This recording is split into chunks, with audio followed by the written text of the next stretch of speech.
Kumusta sa inyong lahat? Dito naman tayo sa vlog natin ngayon gabi sa Batang Quiapo isa round. Unang-una sa lahat ito ay video teaser lamang para ma-update sa Batang Quiapo. Huwag kalimutan follow at subscribe ang channel. Salamat po. Sinabihan si Santino ni Lawrence na pag matalo mo si Chito ng isa round bigyan kita ng 1,000 kaya nag-okay na si Santino. At dito si Chito ay may ka-practice sa ring at dito bumaba ito dahil tinawag ni Lawrence at dito sinabihan na kailangan patumbahin mo si Santino ng isa round kaya dito naglaban na ito sa ring.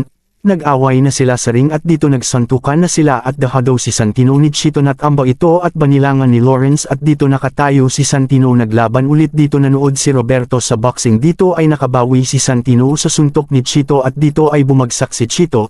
Dito ay tinawag kaagad si Santino ni coach at galit ito sa opisina kinausap sabi na dapat di ka lumaban dahil wala ka pang proper training paano kung na-injury ka pero napabilib dahil sa magandang galaw nito.